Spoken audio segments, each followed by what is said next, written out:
Thank you. Thank you. Thank you. Thank you. Thank you so much. Thank you so much.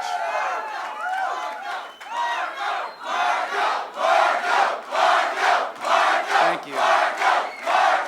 Thank you. Thank you. Thank you. So about 40 minutes ago, I called Donald Trump. I congratulated him on a big win for him. He deserves congratulations. He worked very hard, and they did very well. And I know, he worked very hard in here in this victory.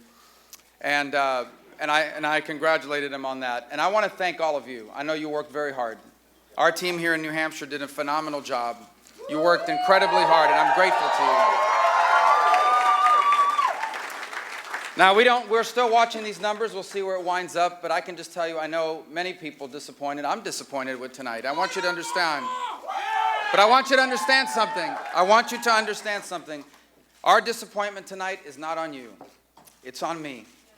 It's on me. I did not do well on Saturday night, so listen to this. That will never happen again. That will never happen again.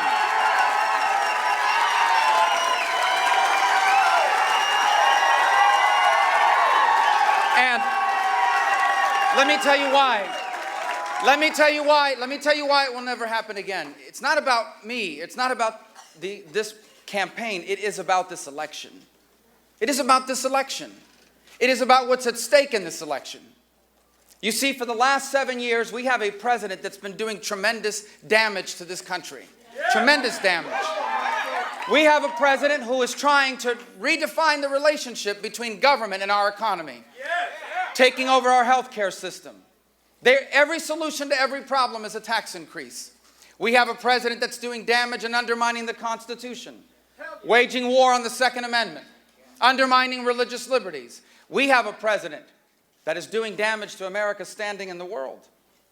A president who views us as an arrogant country that needed to be cut down to size, so he guts our military and betrays our allies. And in this election, what we have to decide is, are we going to keep doing this? Because we will keep doing this if Hillary Clinton is elected. This is what will continue to happen if Bernie Sanders is elected. If they win, all of the damage Barack Obama has done to America, it becomes permanent. That's why they cannot win. That's why they cannot win this election. That's why we must win this election, and we will win this election.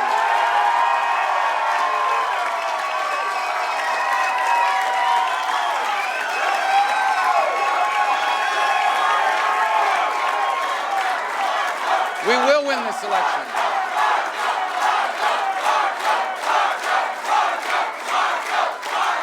We will win this election, and we must win this election. Thank you. We must win this election, because if we don't win this election, we may lose our country. If we don't win this election, my children and yours will not inherit the greatest nation in the history of the world, which is what our parents and our grandparents left for us. So tonight, we did not wind up where we wanted to be, but that does not change where we're going to wind up at the end of this process.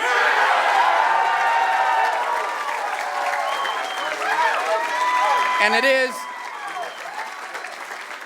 is on nights like tonight. It is on nights like tonight, and on moments such as these, that I am reminded that my family has faced great challenge their entire lives.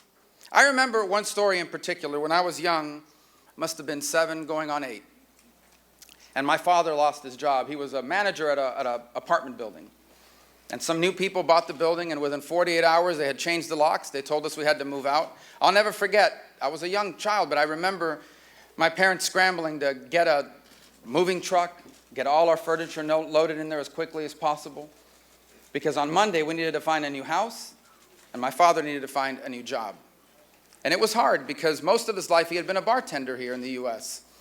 He had been an apartment manager for about 1.5 years, and then he couldn't find bartending work on Miami Beach. And so my father, in January of 1979, left to Las Vegas by himself, leaving his children and his wife in Miami to go look for a job. Now, he had worked for 20 years as a bartender. And when he got to Las Vegas, the only jobs he could find was as a busboy. After 20 years of working as a bartender, this gentleman, already well into his 50s, was carrying buckets of ice and cleaning glasses for bartenders half his age and not even a tenth of their experience. It was a very humbling experience. It was hard, but he was not prideful. He understood that it wasn't about him, it was about us. My father, more than halfway into his life, was willing to do whatever it took so that our future could be better. Well, that's the challenge before our country now. Not all the days are going to be great days. We're not always going to get things the way we want. But in the end, I am confident that not only will this campaign be successful, but America will be successful as well. I am confident that when this process is done, this nation will rediscover and re-embrace the principles that made her great. I am confident. I am confident. Because for over 2 centuries, Americans, in the end, have always gotten it right. In each generation before us, Americans have always done what needed to be done. And I know with all my heart that we will do what needs to be done in this generation to leave for our children what they deserve to inherit. A new American century, the greatest nation on earth. That is what we will do in this election. So, New Hampshire.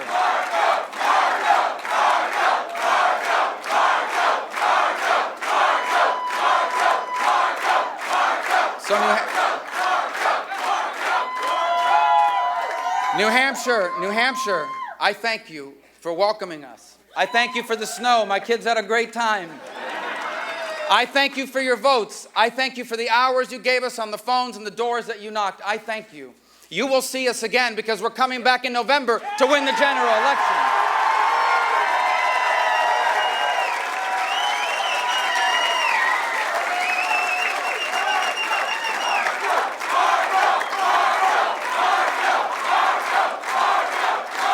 And New England, Maine, Vermont, Massachusetts. We'll see you in a few weeks. We're going to come and win.